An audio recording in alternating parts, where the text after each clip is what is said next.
और देखिए वीकेंड आ चुका है और वीकेंड पर होता है बिग बॉस में वीकेंड का वार, तो हमारे खास सेगमेंट की भी बारी है। जी हाँ, Bigg Boss with Sandeep Sikand, as in he will tell you पूरा हफ्ता कैसा रहा। संदीप के निशाने पर अंकिता कहीं ना कहीं अंकिता बहुत ही इनसिक्योर है। फेवरेट लिस्ट से आखिर क्यों बाहर हुई मनारा अब थोड़ी सी मतलब इरिटेट करने लगी है। अभिषेक पर आखिर क्यों फूटा संदीप का गुस्सा कि मुंह में तो एक माइक है, जो माइक किसी को ना किसी को निकालना चाहिए। खानजादी की बीमारी को लेकर उन्होंने क्या कहा, आइए जानते हैं संदीप का वार में बिग बॉस 17 का ये हफ्ता कैसा रहा। मुझे लगता है ये वीक बहुत ही इम्पोर्टेंट वीक था, क्योंकि इस हफ्ते में सारे के सारे जो कैरेक्टर्स हैं उनकी जो रियलिटी है वो हम सबके सामने बाहर आई है। और मुझे सबसे पहले तो मैं बात करूंगा अंकिता लोखंडे की। मुझे अंकिता बहुत ही इनसिक्योर दिखाई देती है, क्योंकि मुझे लगता है कि आई डोंट अंडरस्टैंड कि अंकिता को नील के साथ इतना बड़ा झगड़ा करने की क्या ज़रूरत थी। मतलब वो बार बार नील से पूछती गई कि तुमने मुझे क्यों नॉमिनेट किया, और जब नील अपना रीज़न दे रहा है, मतलब वो रीज़न करेक्ट है, गलत है, राइट है, रॉन्ग है, that I am not even going into. वो उसका पॉइंट ऑफ व्यू है, वो सही भी हो सकता है, गलत भी हो सकता है, लेकिन अंकिता तो पीछे ही पड़ गई। मुझे पता नहीं, मनारा भी मुझे लगता है बहुत इनसिक्योर है। तो somewhere down the line Ankita and Mannara pretty much the same, मतलब वो एक ही थाली के चट्टे बट्टे हैं। क्योंकि मनारा को बार बार she needs validation about her friendship. वो भी मुझे समझ में नहीं आता है क्यों। मतलब अगर कोई आपका फ्रेंड हो, उसे प्रूव करना है, वो आपके साथ बैठे, आपका स्टैंड ले, आपका साइड ले, मतलब वो बहुत ही सिली है। मुझे याद है इसी शो पे कुछ टाइम पहले बोला था कि मनारा मेरी फेवरेट है। मेरा वो पॉइंट ऑफ व्यू थोड़ा चेंज हो रहा है, बिकॉज मुझे लग रहा है कि मनारा अब थोड़ी सी मतलब इरिटेट करने लगी है। अभिषेक के मुंह में तो एक माइक है, जो माइक किसी को ना किसी को निकालना चाहिए। मतलब इतना नॉइजी हो सकता है एपिसोड ना, और उस सब बीच में विक्की आके अपना गेम खेल के चले जाते हैं। खानजादी मुझे लगता है या तो उसे जेन्युइनली कोई मेंटल प्रॉब्लम है, by which I think she should seek medical help, or she needs to leave the show, because हर बात में रोना, हर बात में झगड़ा करना, ये मुझे बहुत नॉर्मल नहीं लगता है। विक्की जैन है बिग बॉस 17 में लंबी रेस का घोड़ा। मुनावर का गेम इन दिनों आखिर क्यों फीका पड़ा? नील के नॉमिनेशन को लेकर संदीप ने क्या शॉकिंग स्टेटमेंट दिया, ये आप खुद उन्हीं से सुन लीजिए। कि दो बंदरों के बीच में बिल्ली दूध पी गई, तो मुझे लगता है मनारा और मुनारा की दोस्ती में ना विक्की साहब दूध पी लेंगे, निकल जाएंगे ट्रॉफी लेकर, और किसी को कुछ पता नहीं चलेगा। तो मुझे मुनव्वर को सिर्फ यही कहना है कि प्लीज़ दोस्ती वोस्ती छोड़ो, पूरी ज़िंदगी पड़ी है दोस्ती निभाने के लिए, गेम पे कॉन्सेंट्रेट करो। आपका गेम बहुत अच्छा है। पर्सनली मुझे नहीं लगता है कि नील को पूरे सीज़न नॉमिनेट होना है। आई थिंक नील इतना बुरा नहीं है कि उसको नॉमिनेशन होनी चाहिए, बट एटलीस्ट विकी ने पूरे थिंग को इंटरेस्टिंग बना दिया। मतलब see as a Bigg Boss viewer मुझे ये जो दाव पेच है, ये पॉलिटिक्स है, वो मुझे देखना अच्छा लगता है। अभिषेक के साथ हुई लड़ाई को लेकर बिग बॉस ने तहलका को बेघर किया। क्या वाकई में तहलका के शॉकिंग एविक्शन की यही है रियल वजह? जब ये बात हमने संदीप से पूछा तो देखिए उन्होंने क्या जवाब दिया। देखिए यहाँ पर मुझे पॉइंट ऑफ व्यू अलग है। इस शो में बहुत सारे लोग फिजिकल हुए हैं। जब सिद्धार्थ शुक्ला था, आसिम था, पिछली बार भी I think Shalin, Shiv Thakare, MC Stan, सब लोग बहुत फिजिकल हुए हैं। लेकिन मुझे लगता है आप घर से तभी निकालते हो जब आपका कंटेस्टेंट आपको कंटेंट नहीं दे रहा है। अगर आपका कंटेस्टेंट आपको कंटेंट दे रहा है, फिर वो फिजिकल भी होता है ना, फिर भी इधर उधर से मतलब एक एस्केप रूट हो जाता है कि प्रोवोकेशन किया, या उसको वाइल्ड कार्ड की एंट्री की तरफ वापस लेके आते हैं। मुझे लगता है मोर देन अ सज़ा, I think it is not giving content. तो अगर तहलका बाहर जा रहा है तो I have no problem at all, because Tehelka वैसे भी कोई कंटेंट नहीं दे रहा था beside sitting on the bed with Arun और कमेंट्स पास करना। एक और जहां इस हफ्ते घर में काफी गर्मा गर्मी का माहौल रहा, वहीं वीकेंड का वार के होस्ट का नाम भी काफी चर्चा में रहा। बिग बॉस के इस वीकेंड का वार पर सलमान नहीं बल्कि करण जौहर को देखने को मिलेगा। साथ ही साथ अब्दू का भी घर में आगमन होगा। और इस वीकेंड का वार के इन बदलाव को लेकर संदीप ने क्या कहा, ये आप खुद उन्हीं से सुन लीजिए। शनिवार के वार में सलमान खान नहीं है। आई मीन मुझे लगता है ये एपिसोड में I will really miss Salman sir, I will really miss him, because मुझे लगता है उनको बहुत लोगों की क्लास लगानी है और मुझे लगता है सलमान सर जैसे क्लास लगाते हैं वैसे कोई नहीं लगाता। So anyway we will watch what happens today and then we will meet next week to C.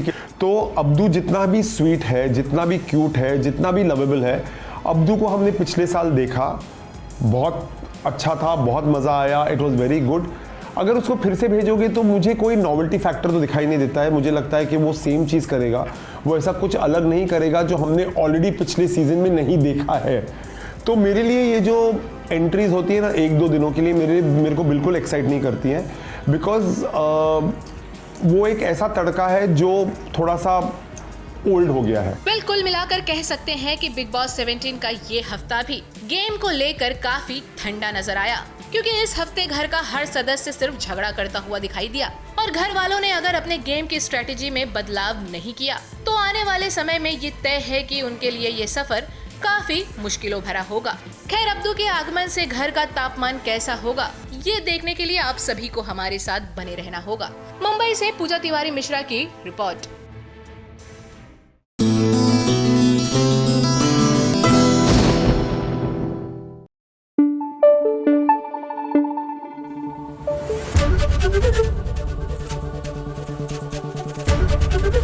ABP news आपको रखे आगे। जानना चाहते हैं टीवी की दुनिया का ताजा हाल? तो जरा देखिए एक नजर।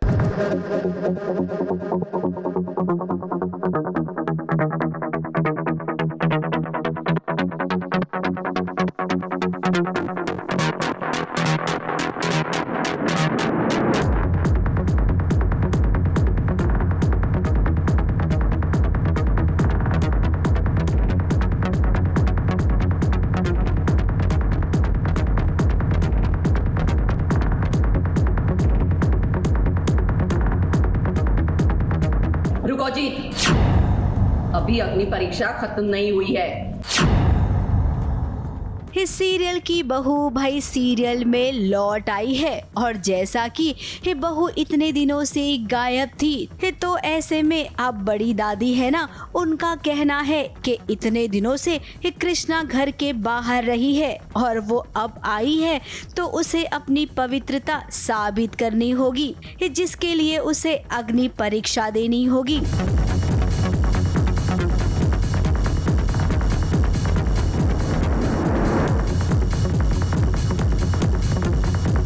कृष्णा को भी वैसी ही अग्नि परीक्षा देनी पड़ रही है जो सीता मैया ने दी थी, क्योंकि इतने दिनों तक मैं अपने घर से दूर थी, जीत से दूर थी, अपने पति से दूर थी। तो मुलुक रानी जी ने कहा है कि उसे अग्नि परीक्षा पास करनी होगी, क्योंकि वो इतने दिनों बाद घर में आई है, अपनी पवित्रता साबित करनी होगी। तो मैं अपने आग के ऊपर से, जलते हुए अंगारों के ऊपर से चलती हुई जाती हूँ और उसके बाद हवन कुंड को भी उठाती हूँ और सब उसमें आहुति डालते हैं। अब भी जहाँ पर सीता माता को अपनी पवित्रता साबित करने के लिए अग्नि परीक्षा देनी पड़ी थी, तो यहाँ पर कृष्णा को भी देनी पड़ रही है। जब सीता माता पीछे नहीं हटी तो भाई कृष्णा कैसे पीछे हटेगी। हालांकि उसका पति जीत बिल्कुल नहीं चाहता है कि कृष्णा अग्नि परीक्षा से गुजरे।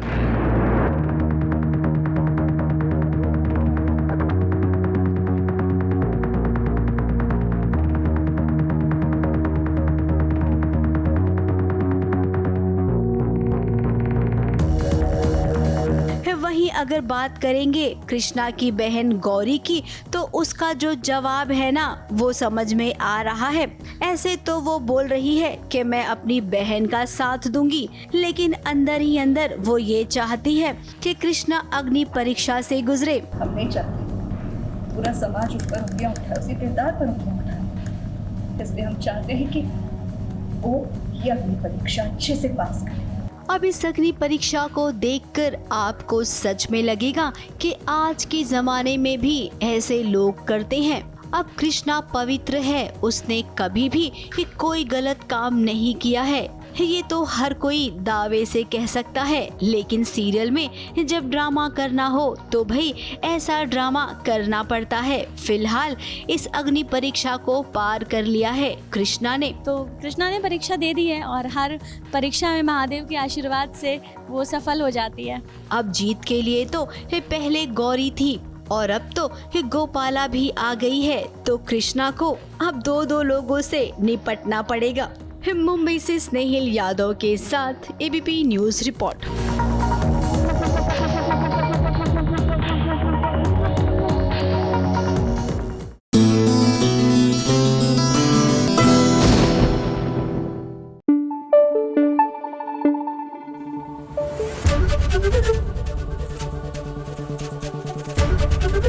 एबीपी न्यूज आपको रखे आगे। देखिए, अगर आप किसी एक ऐसी सिचुएशन में हैं जो बहुत डिफिकल्ट है और आपसे पहले या आपके बाद कोई उसी सिचुएशन से डील कर रहा है, तो जाहिर सी बात है कि you want to be there for that person और उनको बताना चाहते हैं कि देखो मैंने ये सब झेला और इट्स नॉट इजी, लेकिन अगर तुम्हारे काम आए तो ये एडवाइस है। तो कुछ ऐसा ही करने आई है अनुपमा, वंदना से मुलाकात करने। बातें कुछ अनकही में क्या है कि वंदना जिस लाइफ के दौर से गुजर रही है ना, अनुपमा उससे गुजर चुकी है। और जब प्रॉब्लम सेम है, प्रोड्यूसर सेम है, यहाँ तक कि चैनल भी सेम है, तो ऐसे में एक्सपीरियंसेस शेयर करना तो चाहिए ना।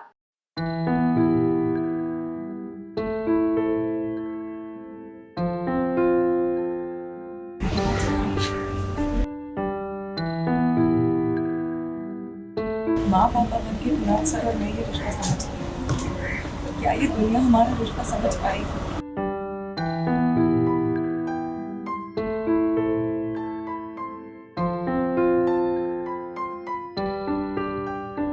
अच्छी माँ बनने की सबसे पहली पहचान क्या है? ये सब क्या मैं अच्छी माँ हूँ? ये अच्छी माँ की पहचान।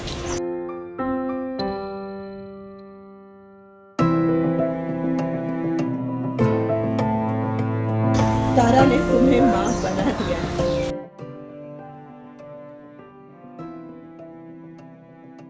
अक्सर हम ये कहते हैं कि एक से भले दो। अब वंदना अकेली थी, लेकिन अब उसे अनुपमा का साथ मिला है, तो उसके मन में अब तक जितनी भी दुविधा थी उन सब दुविधाओं को दूर कर दिया है अनुपमा ने। हर किसी के लाइफ में ऐसी सिचुएशन आती है जब आप भगवान के पास जाते हो जवाब मांगने के लिए, क्योंकि जवाब आपके पास नहीं होते। और मेरा ये मानना है कि भगवान किसी ना किसी तरह से किसी को निमित्त बना के भेज देते हैं, किसी को वो जवाब देने के लिए भेज देते हैं जो आपको चाहिए थे। ऐसा नहीं है कि जो आप सुनना चाहते हैं वही कहा जाएगा, लेकिन शायद जो आप समझते हैं लेकिन समझना नहीं चाहते वो कहा जाए। अब क्या गलत है क्या सही है ये हम नहीं समझ पाते हैं, लेकिन जब कोई बड़ा इस सिचुएशन के हिसाब से फैसला लेने को समझाता है तो ये बात बहुत आसान हो जाती है कि आगे हमें क्या करना चाहिए। कि कुछ ऐसी ही राह दिखाने वंदना को अनुपमा आई है। As a voice of reason Rajan ji के हमेशा से ये है कि कुछ वो सोचते हैं और उन्हें लगता है कि कोई उनका कैरेक्टर ये बोले तो उसका इम्पैक्ट ज़्यादा होगा, तो उस हिसाब से वो अपने कैरेक्टर को अपने शोज़ में भेजते हैं। तो चाहे वो नायरा मेरे पास आई थी या फिर साइली भी पहले मुझसे मिलने आई थी, एंड आज मैं आई हूँ साइली से मिलने के वंदना से मिलने के लिए। अनुपमा जी का एक्सपीरियंस बहुत रहा है और पहले भी उन्होंने मुझे एक अच्छी एडवाइस दी थी, इस बार भी उन्होंने बहुत प्यारी एडवाइस दी है। एंड समवेयर मैं चाहती थी कि कोई मुझे मेरे दिल की बात कहे और वही अनुपमा जी ने मेरी दिल की बात कह दी। एंड बस बड़ों का जो एक्सपीरियंस होता है वो ज़्यादा मैटर करता है। अब अनुपमा की जिंदगी की अगर बात करें तो उसने बहुत सारे उतार चढ़ाव देख लिए हैं। इस जिंदगी में आए हर पड़ाव को अनुपमा ने हंसते हंसते और समझदारी से पार किया है। तो आज वो वंदना को भी कुछ ऐसा ही बताने और सिखाने आई है। वंदना अकेली माता रानी के सामने गुहार लगा रही थी कि अब उसे क्या करना चाहिए, क्या कुणाल के साथ शादी करने का फैसला उसका सही है। अब माता रानी ने अनुपमा को जरिया बनाया और देखिए जब वंदना की अनुपमा से मुलाकात हुई तो उसके मन में जितनी भी उलझन थी वो सब आसान हो गई। अच्छी माँ बनने की सबसे पहली पहचान क्या है? ये सब क्या मैं अच्छी माँ हूँ? ये अच्छी माँ की पहचान। तारा ने तुम्हें माँ बना दिया। पर्दे के पीछे की अगर बात करें तो जब भी दो बहुएं एक ही स्क्रीन शेयर करती है ना तो दर्शकों को ये देखना बहुत अच्छा लगता है। ये फॉर्मूला हमेशा हिट होता है, ये बात तो हम सब जानते हैं। शो के प्रोड्यूसर राजन शाही भी ऐसे मौके पर मौजूद थे। उनका कोई भी शो हो, जब इम्पोर्टेंट सीन होता है तो वो खुद सेट पर रहना पसंद करते हैं।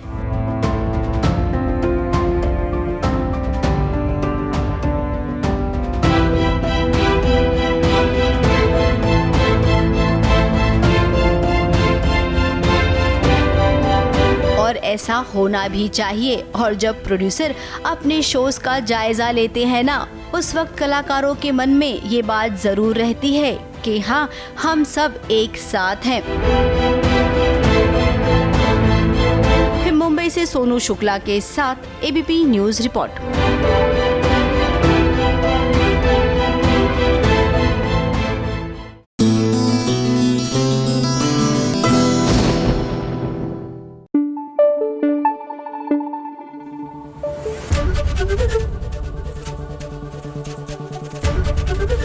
एबीपी न्यूज आपको रखे आगे। चलिए वक्त है हमारी इस बहुत ही स्पेशल रिपोर्ट का। आ गई है फटाफट खबरों की रेलगाड़ी और फटाफट खबरों की रेलगाड़ी में सबसे पहला स्टेशन है शो गुम है किसी के प्यार में। सवी जो ईशान पर हमेशा भरोसा करती है, आज उसी ईशान ने सवी पर भद्दा इल्जाम लगा दिया है जिसकी उम्मीद सवी को कभी नहीं थी। ईशान ने सवी को कहा कि उसका और एसीपी बाजीराव के बीच में कुछ चल रहा है। तुम्हारे और बाजीराव के बीच में कुछ चल रहा है? ये सुनकर सवी हैरान हो जाती है। तुम दोनों एक दूसरे को डेट कर रहे हो? लगता है रीवा के आने के बाद ईशान बौखला गया है और उसे कुछ समझ नहीं आ रहा कि इसे किस तरह से हैंडल किया जाए, इसलिए तो सभी से ऐसा बेतुका सवाल पूछ बैठा। के बीच में कुछ चल रहा है? तुम दोनों एक दूसरे को डेट कर रहे हो?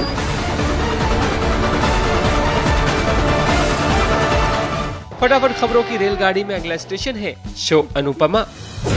पापा अनुपमा, डिम्पी के साथ आने के लिए थैंक्स। मैं भी आ सकता था। शो अनुपमा में अब वनराज शाह की एंट्री हो गई है, लेकिन अनुपमा की एंट्री पर अब ताला लग चुका है क्योंकि वनराज ने अब सीधे सीधे अनुपमा को कह दिया है कि शाह परिवार से अब रिश्ता कम कर ले। आज मैं तुमसे कह रहा हूँ कि शाह हाउस में आना जाना बाबूजी से मिलना कम कर। ये सुनने के बाद अनुपमा को जोर का झटका धीरे से लगता है। बाबूजी से मिलना कम कर। फटाफट खबरों की रेलगाड़ी में अगला स्टेशन है तेरी मेरी डोरियां। क्या आप मेरी तस्वीर बना सकती है मुझसे बिना मिले? साहिबा को अभी सनी नाम की मुसीबत से छुटकारा मिला नहीं कि अब एक और शख्स उसकी जिंदगी में लौट आया है। ये कोई और नहीं बल्कि गैरी है। या फिर मुझसे मिलने की तमन्ना है। अब साहिबा के लिए एक नहीं बल्कि डबल चैलेंज आ गया है कि कैसे सनी और गैरी नाम की मुसीबत से छुटकारा पाएगी। फटाफट खबरों की रेलगाड़ी में अगला स्टेशन है शो इमली। दुनिया तुम्हारे चारों ओर घूमने लगी है। इस दुनिया में सबसे ज्यादा तुम। इमली और अगस्त के फैंस का इंतजार अब खत्म हुआ क्योंकि अब दोनों के बीच बहुत जल्द रोमांटिक सीन भी देखने को मिलेगा, क्योंकि अगस्त ने आज पहली बार इमली को प्रपोज किया है, वो भी शादी के लिए। मुझसे शादी करोगे? अगस्त और इमली की नोकझोंक तो काफी हो चुकी थी, जिसके कारण इनके रिश्तों के बीच कुछ नयापन अब देखने को मिलने वाला है और ये कहा जा सकता है कि इमली की जिंदगी में अब बहार आने वाली है। फटाफट खबरों की रेलगाड़ी में आज बस इतना ही। ABP news report.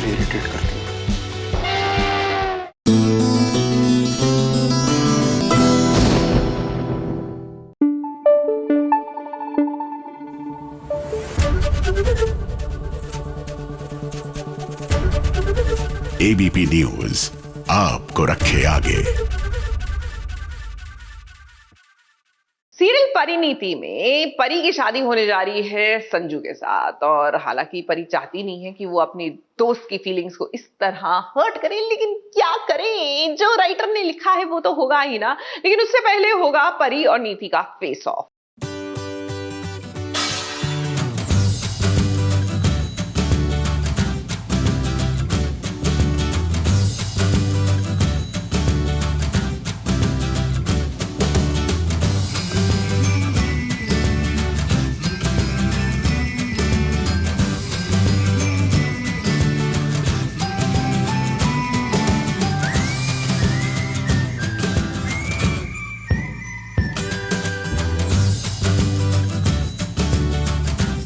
वाह क्या नजारा है।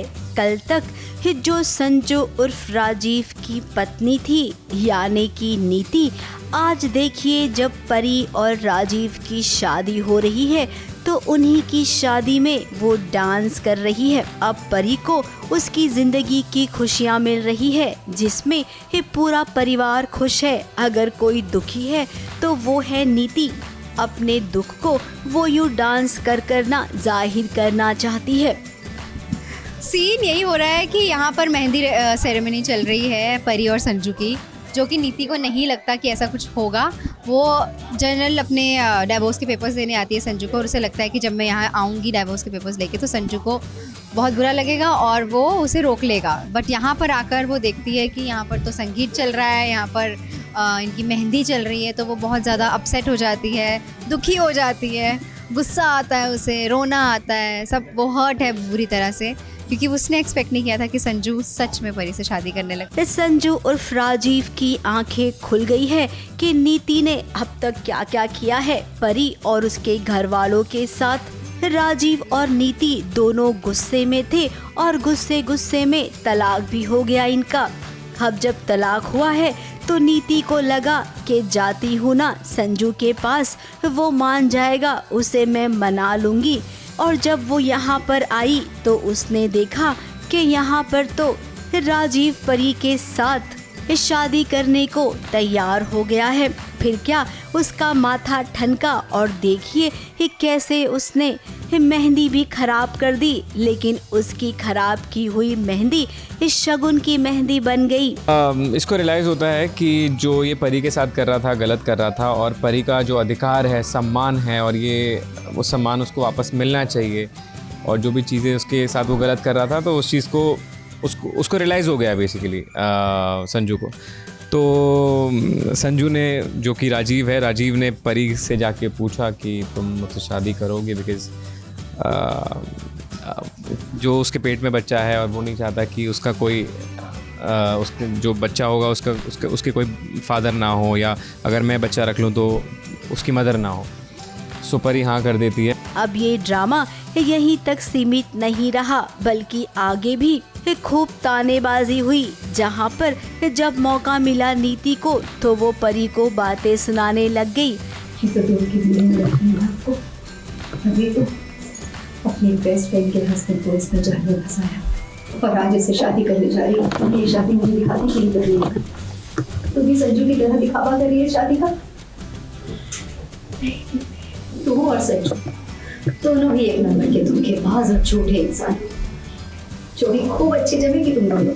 ये पीछे से राजीव भी आया। अब इनके बीच तनातनी और एक दूसरे को ताना मारना ये तो चलता रहेगा जब तक शादी नहीं हो जाएगी।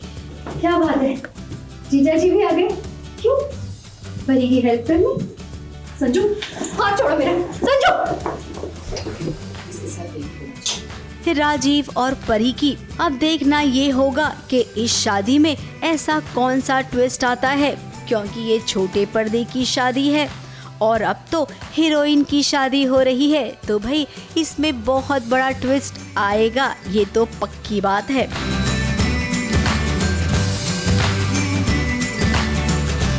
मुंबई से सोनू शुक्ला के साथ एबीपी न्यूज रिपोर्ट।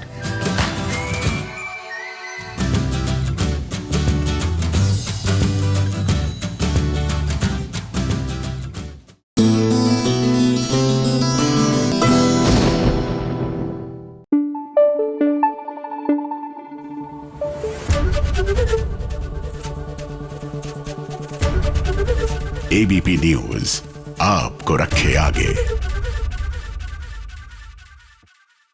ले, कल तक तो इनका रोमांस हो रहा था, आज मिसअंडरस्टैंडिंग फिर से शुरू हो गई। भाई और किसकी, नताशा और धवल की बात कर रहे हैं। अभी तो रोमांस ने परवान चढ़ना था, लेकिन उससे पहले आ गया ना ट्विस्ट। दोनों के बीच में ये जो सियापे हैं फिर शुरू हो गए। अब क्या है ना कि नताशा को लगने लगा है कि ये जो पंड्या स्टोर की हालत हुई है ना, तहस नहस हो गया, उसमें कहीं ना कहीं Dhawal is responsible. And you know ना, जब बात हो स्टोर की तो इंसान सेंटिया जाता है।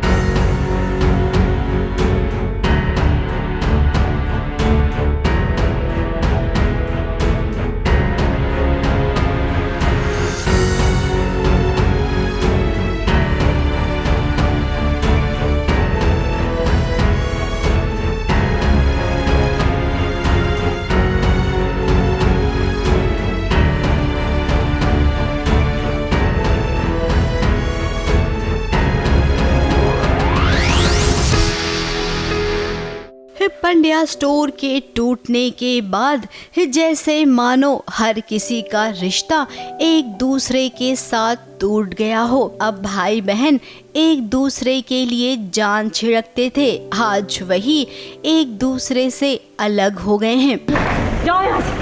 आज आ रहे हैं, भूल जाना तेरी कोई दामा या तेरे कोई भाई।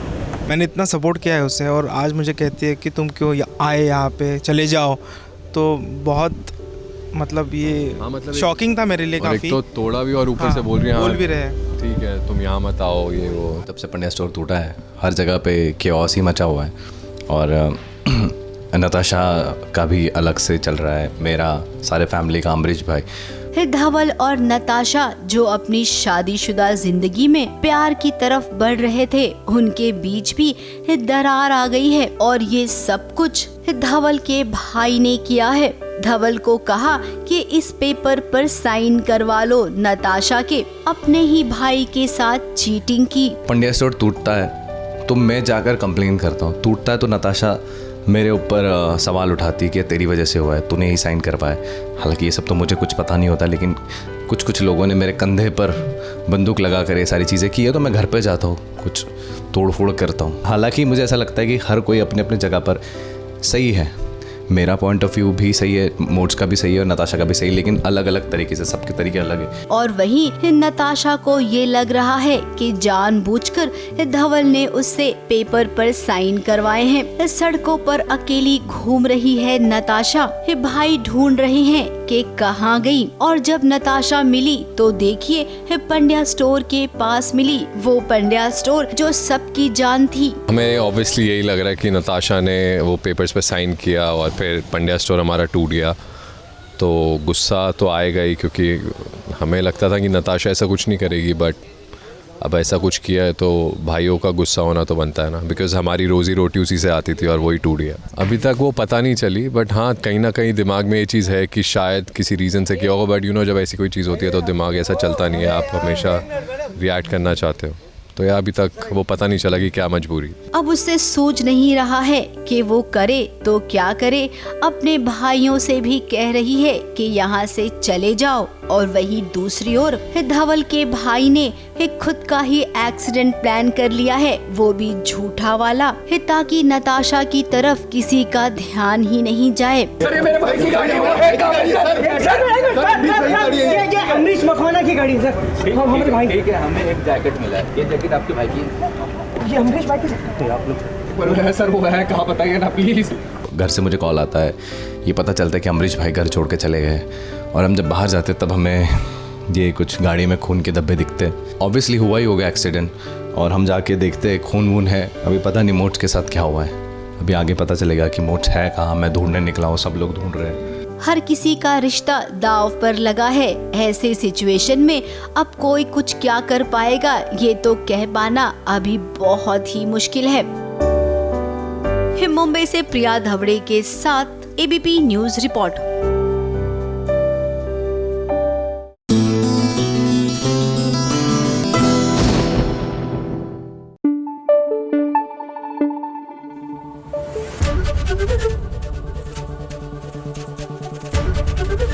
एबीपी न्यूज आपको रखे आगे।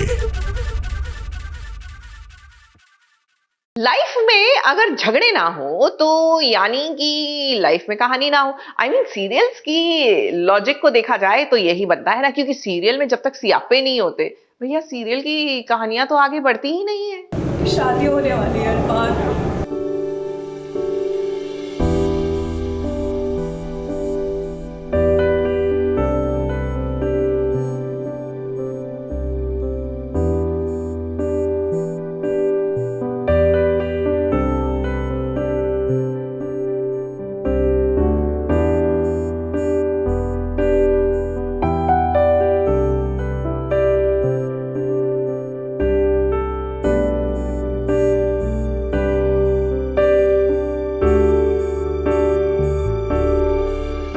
बनना हर लड़की का सपना होता है और ये सपना आज जब रूही के लिए हकीकत बन गया तो देखिए उसके चेहरे पर खुशी नहीं बल्कि दर्द है, आंसू है, क्योंकि उसके सपनों का राजकुमार उसे मिला नहीं। रूही ने जिन अरमानों के साथ अपने अरमान सजाए थे आज सारे अरमानों पर पानी फिर गया है, क्योंकि उसकी जिंदगी में अरमान नहीं बल्कि रोहित जो आने वाला है, जिसकी बारात बड़ी धूमधाम से निकल चुकी है और रोहित के अलावा सभी परिवार के लोग भी नाच रहे हैं, झूम रहे हैं। आखिर हो भी क्यों ना, पोदार फैमिली के चश्मो चिराग की शादी जो है।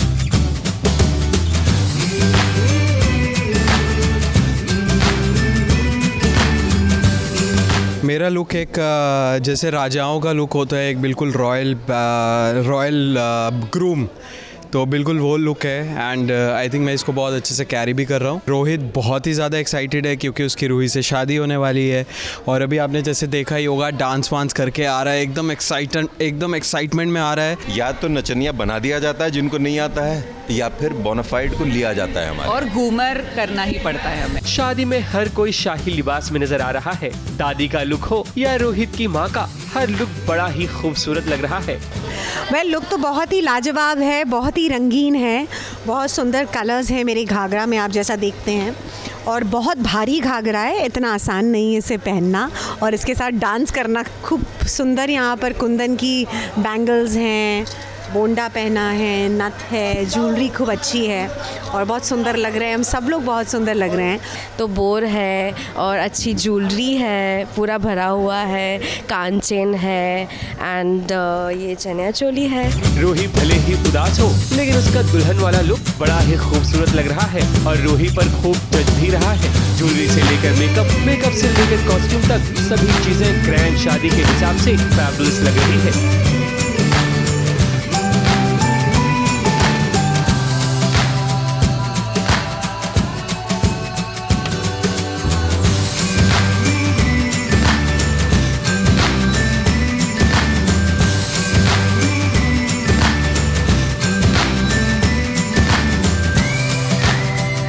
तो आप देख सकते हैं मैंने बहुत ही प्यारा वाइन कलर का लहंगा पहना है with this dupatta, and this is the net का dupatta which I don't know what we call, and this is kalire and this is chooda, and you can see my mehndi which is very dark, like it's dark, so I'm loving it.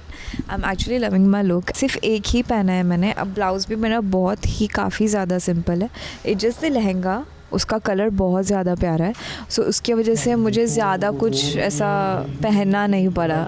एक तरफ रोहित की बारात का जश्न तो दूसरी तरफ रूही अभी भी अरमान के ख्यालों में गुम है और वो सोच रही है कि आज आखिरी बार अरमान को एक कॉल जरूर कर ले। बड़ी सोच विचार करने के बाद आखिर रूही अरमान को कॉल कर ही देती है। शादी होने वाली है अरमान।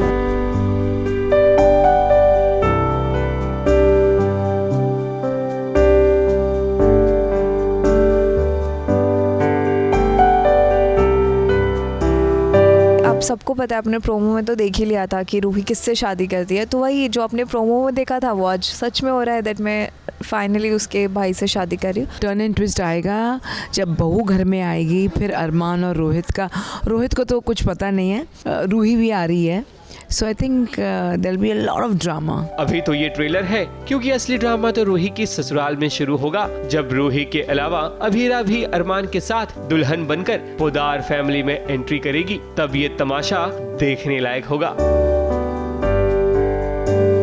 मुंबई से सोनू शुक्ला के साथ एबीपी न्यूज रिपोर्ट।